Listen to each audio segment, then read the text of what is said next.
I don't think we needed to be bit by an Amazonian spider to know that this movie was gonna be a disaster.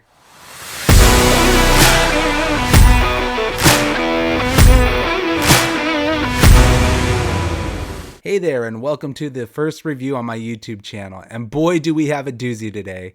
We are reviewing Madame Web, directed by S.J. Clarkson, starring Dakota Johnson, Sydney Sweeney, and Tahar Rahim. This is a shit show. I'm not going to bury the lead, guys. This is a crazy movie to review. In Madame Web, Cassandra Webb is a New York metropolis paramedic who begins to demonstrate signs of clairvoyance after an accident. Forced to challenge revelations about her mom's past, she needs to safeguard 3 young women from a deadly adversary who wants them destroyed. You know how sometimes you'll stumble across a movie that's so bad it's good? Madame Web is not that. This is a movie that's so bad in every executable facet of the film. The writing, the acting, the villain, the story, everything about this movie is just awful. But it's not in a clunky, funny, campy sort of way. It's just bad because it's awful.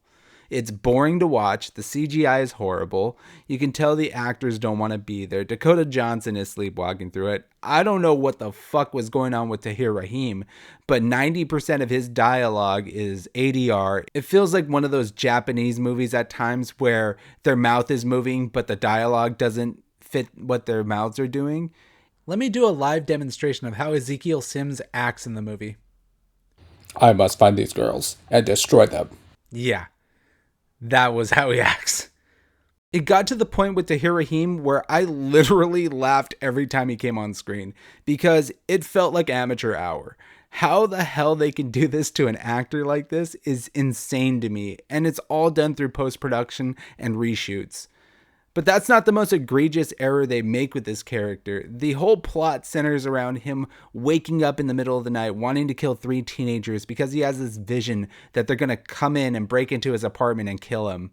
But the movie doesn't explain any of that. It doesn't justify what they were doing in his apartment, what he did to instigate a fight with them. It's just he wakes up randomly in the middle of the night sweating and wants to kill 3 teenagers, and off we go. The movie is full of plot holes, contrivances, and leaps in logic that make no sense whatsoever. At one point, I think Cassandra boards a plane, goes from New York to Peru in under 4 hours, and then comes back to the girls. In fact, she abandons these girls in the woods for 4 to 5 hours, like 3 or 4 times in the movie. It's ridiculous. And you're here supposed to think that this is going to be a spider family, that they're setting up this big cosmic universe of spider people. But there's no chemistry between the actresses. There's no chemistry with Dakota Johnson, with any of these people. And the screen time we get with Sydney Sweeney and the other 2 girls, it's so laughably short, it makes no sense why Ezekiel Sims is even coming after them.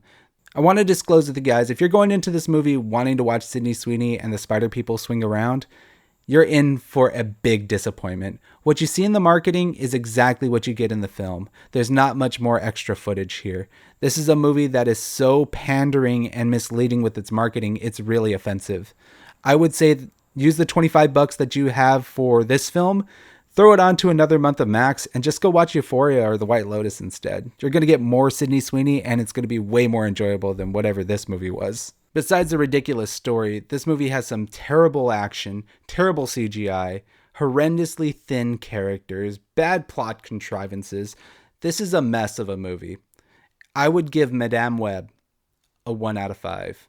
Now, I don't want to get into spoilers because there's a lot to unpack with this movie, but if you are craving a deep dive, every Tuesday I do a podcast over on this YouTube channel, as well as on Apple Podcasts and Spotify. You can follow me on any platform that you choose to.